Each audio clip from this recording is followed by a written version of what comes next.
ওনার ছোঁয়ায় আমাকে কাঁপতে দেখে সাথে সাথে উনি ওনার দুহাতে আমার দুগাল আঁকড়ে ধরে মুহূর্তেই টেনে নিজের ঠোঁটের সাথে আমার ঠোঁট চেপে ধরে। আমি হিতাহিত জ্ঞান হারিয়ে নিজের দু পা উঁচু করে দুহাতে ওনার শার্টের কলার চেপে ধরি শক্ত করে।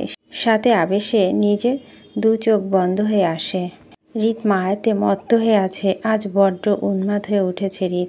নিজের বিয়ের বিগত 10 মাস পর আজ হৃদ মায়াকে কাছে টেনে নিতে চাইছে। সে তার হৃদের মত্ত হয়ে থাকতে চায়।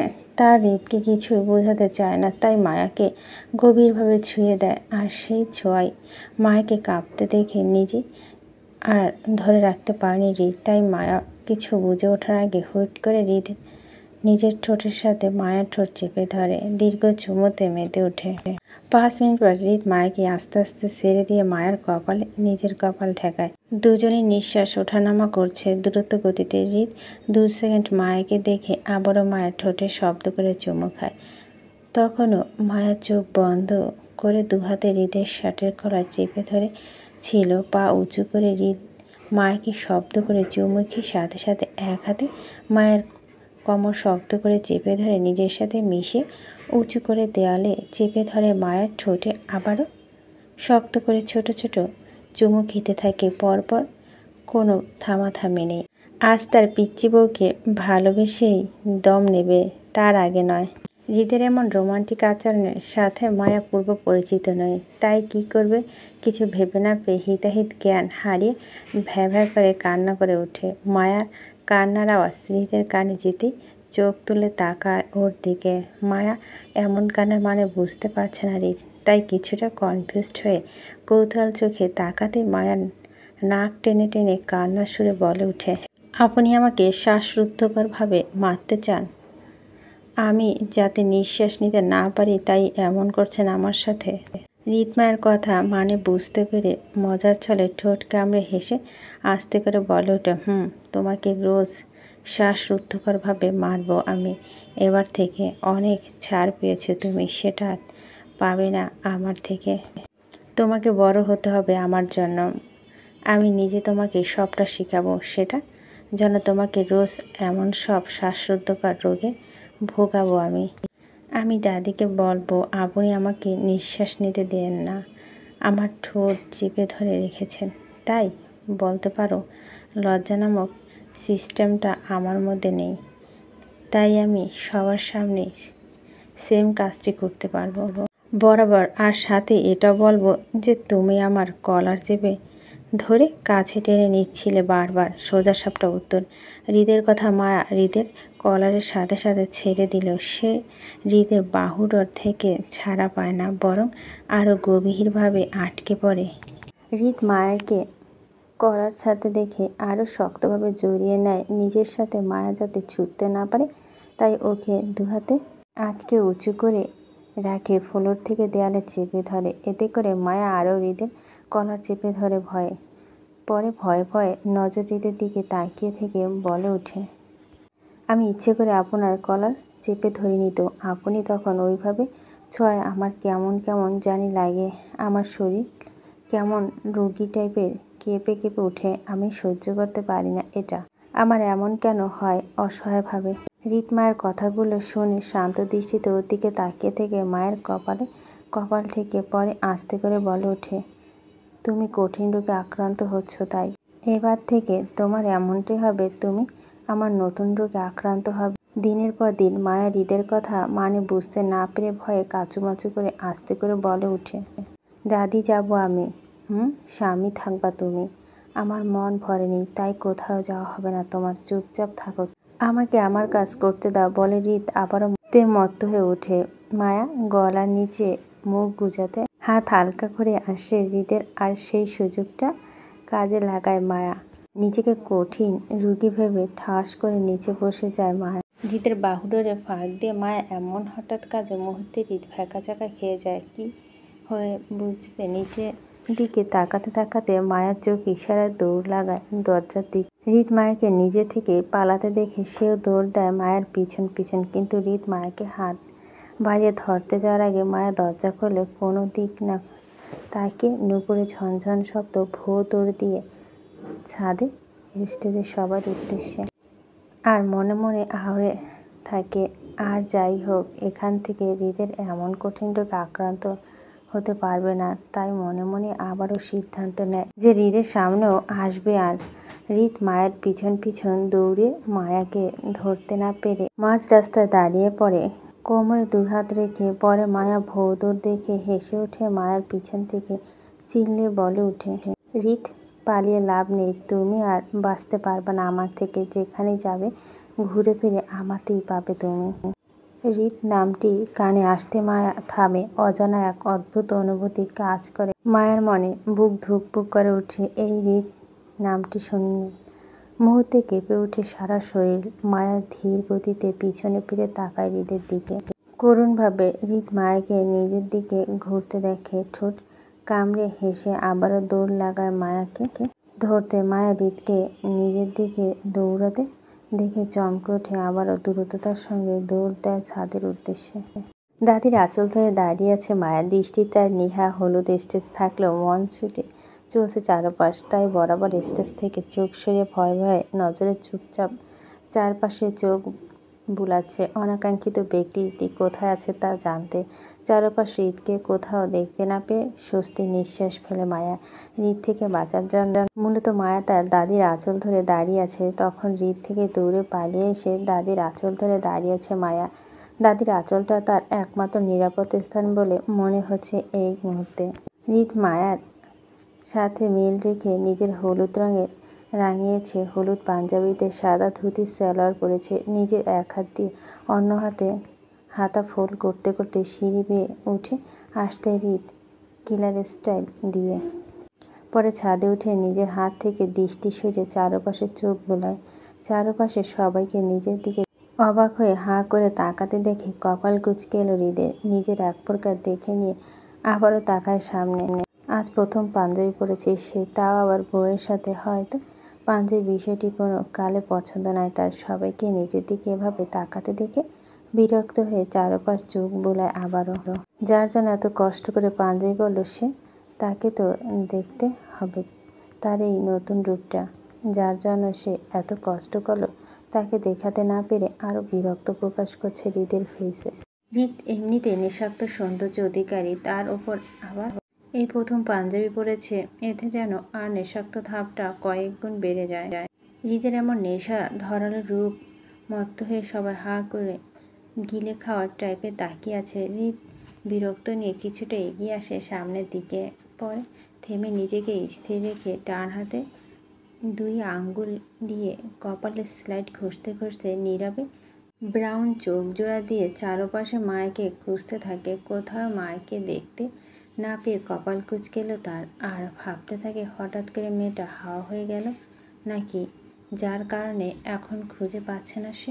হৃদের নেশা ধরল রূপে আসক্ত হয়ে ডলি এক প্রকার ছুটে এসে হৃদকে জড়িয়ে ধরে। আকর্ষণ করা হৃদ প্রথমে কিছু বুঝতে না পেরে চুপ থাকে, পরে কি ইচ্ছে তার সাথে বুঝতে পেরে মুহূর্তে মেজাজ খারাপ হয়ে যায় হৃদের। রাগটা নিজের মধ্যে বহাল রেখে চোখ মুখ শক্ত ডলির দুবাহু শক্ত করে টেনে নিজের বুকে থেকে উঠিয়ে সামনে দাঁড় করায়। হৃদ কিছু বলতে না দিয়ে ডলি খুশিতে গটগট করে আদুরি সুরে বলে ওঠে, baby you looking so hot, I am fed up with seeing you in this form.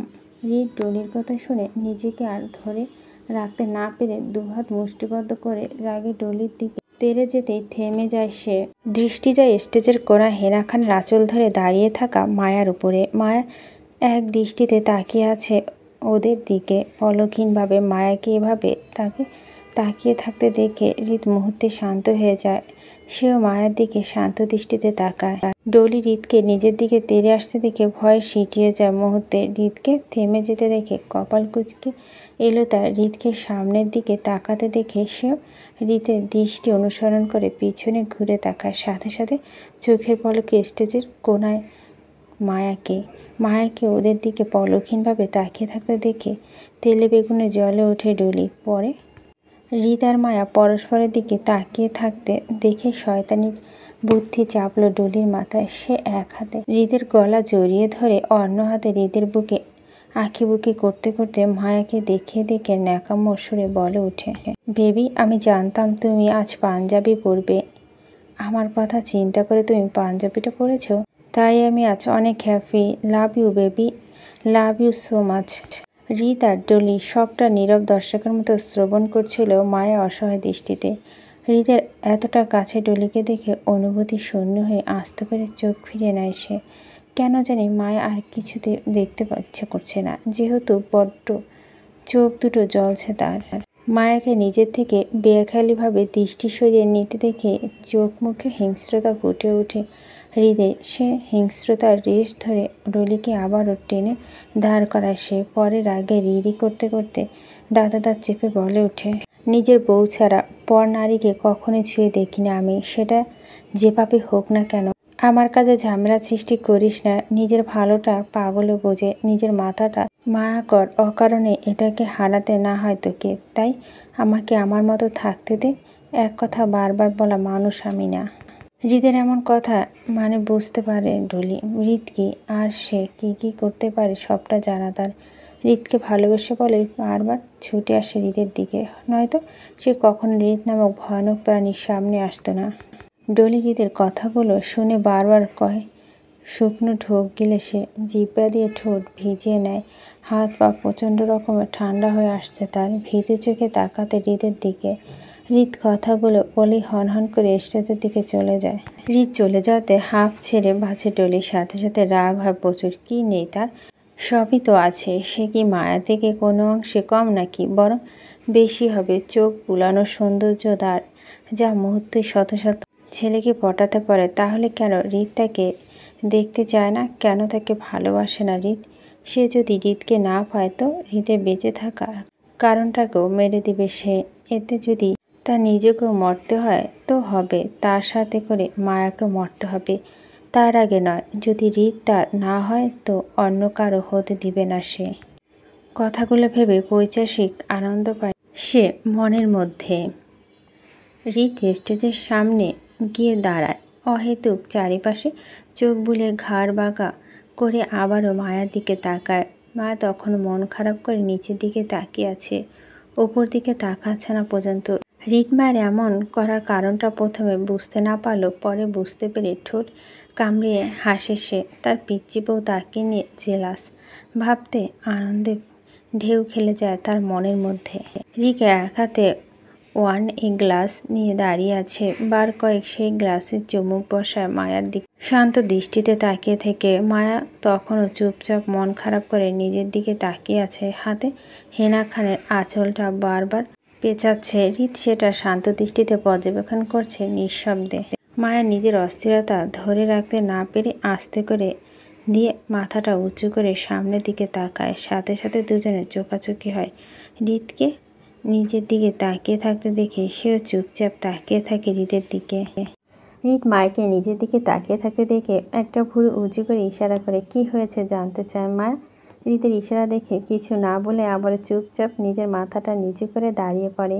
হৃদ মায়াকে মাথা নিচু করে দেখে মুহূর্তে হেসে ওঠে। হাত বাড়িয়ে ওয়াইনের গ্লাসটা ওয়েটারের কাছে দিয়ে এগিয়ে আসে মায়ার পাশে দাঁড়ায় নিঃশব্দে। মায়া হৃদের উপস্থিত টের পেয়ে একবার চোখ তুলে হৃদকে দেখে নিয়ে আবারও নিচের দিকে তাকায়। হৃদ মায়াকে এমন করতে দেখে আস্তে করে ঝুঁকে মায়ের কাছে ফিসফিস করে বলে ওঠে, বউ আমার যা দেখেছ তা কিন্তু মোটেও সত্য না। আমি কিন্তু ডলিকে জড়িয়ে ধরিনি, সে ধরেছে। দোষ তার, আমার না। তাই বউয়ের গাল ফুলিয়ে না থাকাই উচিত বলে হৃদ সোজা হয়ে দাঁড়িয়ে পড়ে মায়ের দিকে তাকিয়ে দুষ্টুমি হাসি দেয়। হৃদের এমন ফিসফিসে কথায় শিহরিত হয়ে ওঠে মায়া। হৃদের উত্তাপ গরম নিঃশ্বাস মায়ের গালে কানে গলায় বাড়ি খেতে মুহূর্ত আবারও কঠিন রোগে আক্রান্ত হয়ে ওঠে, কেঁপে ওঠে সে।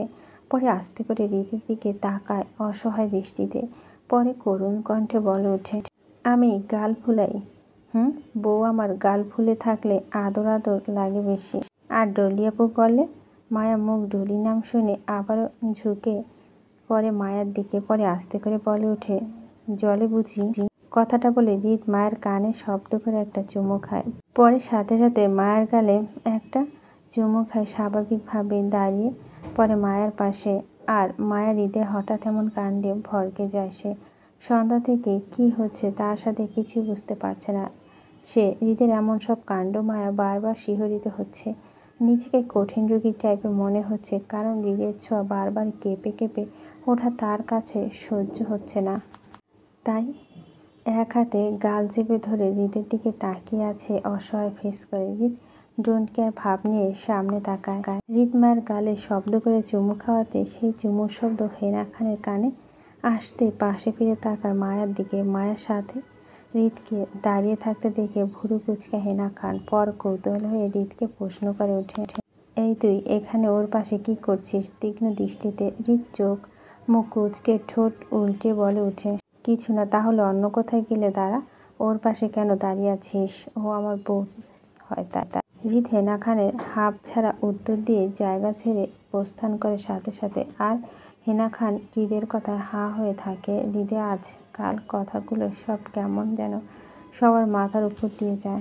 মায়ের গালে হাত দিয়ে হৃদে চলে যাওয়ার দিকে করুণভাবে তাকিয়ে আছে। নিজের দৃষ্টির পাশে ঘুরাতে চোখ যায় ছাদের দরজার দিকে। সাদা পাঞ্জাবি পরে দরজা দিয়ে সুদর্শন পুরুষ হাসি মুখে এগিয়ে আসছে স্টেজের দিকে। মায়ের সেই ব্যক্তিটি দেখে হিতাহিত জ্ঞান হারিয়ে হেনা খানের আঁচল ছেড়ে নুপুরে ঝনঝন শব্দ তুলে ভোঁ দূরে ঝাঁপিয়ে পরে সেই সুদর্শন যুবকের বুকের উপর। ব্যক্তিটি আবেশে মায়াকে নিজের বুকের মধ্যে টেনে নিয়ে শক্তভাবে।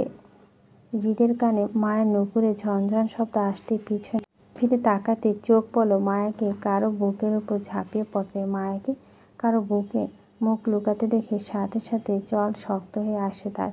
মুহূর্তেই যেন শরীরে রক্ত টকবক করে ওঠে শিরায় শিরায়। চোখ দুটো যেন রক্ত চলচল করে। তার নিজেরকে ধরে রাখার ভাষা হারিয়ে ফেলেছে মুহূর্তে। মাথায় সব কিছু ধ্বংস করা তাণ্ডব মেঠে উঠেছে। আর সেই তাণ্ডবে সবার আগে পুরানো হবে মায়াকে। আরিফ এর বুকে লেপ্টে আছে মায়া। নিজের ভাই এতটা দিন পরে দেখতে পেয়ে আবেগাপ্লুত হয়ে উঠে সে। তাই আরিফকে জড়িয়ে ধরে আছে সে কখন থেকে। আরিফ হেসে মায়ের মাথায় আদুরে এক হাত বুলিয়ে দিচ্ছে বারবার। ভাই বোনের সখ্যতা যেন বেড়েই চলে হনহনে। আরিফ মায়ের মনের অবস্থা সবটা বুঝতে পারছে। বিগত 10 মাস ধরে মায়া আরিফকে দেখতে পায়নি। তাই হঠাৎ করে সামনে চলে আসা অনেকটা আবেগ আপ্লুত হয়ে ওঠে মায়া অ্যাক্সিডেন্টের সময় যদিও আরিফ মায়ের পাশে ছিল, কিন্তু মায়ের জ্ঞান ফেরার পরপরই নিজের বিজনেসের সমস্যার কারণে চট্টগ্রাম ফিরতে হয়েছে আরিফকে। তাই মায়া নিজের চোখ খুলে সবাইকে পেল, আরিফকে দেখতে পায়নি। কোথায় হৃদের অশান্ত চোখ শীতল হয়ে আসে আরিফকে দেখে। নিজের হিংস্র ভাবটার মধ্যে শান্ত হয়ে আসে। মায়াকে আরিফের বুকে দেখে স্বস্তির নিঃশ্বাস ফেলে হৃদ। দমটা যেন আটকে ছিল মায়াকে কারো বুকে দেখে। আরিফ আর মায়াকে দেখে হাসি মুখে এগিয়ে আসে হেনা খান এবং মায়ার মা। আরিফকে কিছু বলার আগে সেখানে উপস্থিত হয় ফিহা। হেনা খান ফিহাকে গুরুত্ব না দিয়ে নিজের মতো করে আরিফের সাথে কথা বলে সামনে এগিয়ে যায় তিনি মায়াকে নিয়ে। আরিফও হাসি মুখে তাদের পিছন পিছন অগ্রসর হতে গেলে থামতে হয় তাকে। ফিহা পিছন থেকে আরিফের উদ্দেশ্য করে বলে ওঠে, ধন্যবাদ না দিয়ে চলে যাচ্ছেন, আজব পাবলিক তো আপনি। ফিহার কথা পিছনে ফিরে তাকায় আরিফ। ফিহাকে এক পলক পা থেকে মাথা পর্যন্ত দেখে নিয়ে দূরত্ব চোখ সরিয়ে সামনে তাকায় সে। পরে চলে যেতে যেতে ফিহাকে উদ্দেশ্য করে বলে, যেটা সামলাতে পারবে না সেটা পড়েন কেন? পেট দেখানো যদি খুব জরুরি না হয় তাহলে তো চেঞ্জ করে আসুন। আরিফের এমন কথা হতভম্ব হয়ে যায় ফিহা। কি বলেছে বোঝার জন্য নিজের দিকে তাকিয়ে বুঝতে পারে ফিহা বিদেশি কালচারে বড় হওয়া, পেট বের হওয়া তেমন একটা ব্যাপার না। ওরা সবসময় এই ধরনের ড্রেস আপ পরে থাকে, কিন্তু আরিফের কাছে বিষয়টি মোটেও পছন্দ। বুঝতে পেরে ফিহা নিজেকে দ্রুততার সঙ্গে গুছিয়ে নেয়। পরে কিছু একটা ভেবে মুচকে এসে উল্টো পথে নিচে পা বাড়ায়। হাতে হলুদ বাটি নিয়ে দাঁড়িয়ে আছে আয়া। নিজের মনে মানুষকে একান্তভাবে হলুদ ছুঁয়ে দেওয়ার জন্য তারই প্রচেষ্টা, কিন্তু অনাকাঙ্ক্ষিত ব্যক্তিটি সামনে পেয়ে হলুদ ছুঁয়ে পারছে না সে। তার মায়াবাসীকে নিয়ে মন্ত্র হয়ে আছে। মায়া আশেপাশে পরিবারের সকল সদস্য রয়েছে, তাই সে বাধ্য হয়ে মায়ের পাশে ঘেঁষতে পারছে না। দূর থেকে হলুদ বাটি নিয়ে দাঁড়িয়ে আছে অসহায় দৃষ্টিতে করে। আয়ানের এমন দৃষ্টি উপেক্ষা করে কেউ একজন গিয়ে সবার সামনে দিয়ে মায়ের গলায় নিজের দুহাতে হলুদ লেপটে দেয়। আকস্মিক ঘটনা সবাই চমকে থাকা অবাক হয়, হাঁ করে তাকিয়ে আছে ব্যক্তির দিকে। কারণ ব্যক্তিটির জীবনে কখনো কারো হলুদের ফ্যাশন যাওয়া তো দূরের বিষয়, তার সেই জায়গা হলুদ দিয়ে মাখামাখি করছে, তাও তার নিজের বউকে সবার সামনে লাগিয়ে দিচ্ছে। কথাটা ভাবতেই সবার চোখ কৌটা থেকে বেরিয়ে আসা উপক্রম। হৃদ সবার এমন দৃষ্টি অনুসরণ করে কিছু না বলে চুপচাপ নিজের মতো করে মায়ার গলায় হলুদ লেপটে দেয়। হৃদের হঠাৎ এমন কাছে মায়া প্রথম কিছু বুঝতে না পারলেও পরে চুপ হয়ে যায় ভয়ে। তা তাকিয়ে থাকে অসহায় দৃষ্টিতে। আর হৃদকে এমনভাবে হলুদ লাগাতে দেখে হেনা খান অবাক হয়ে বলে ওঠে,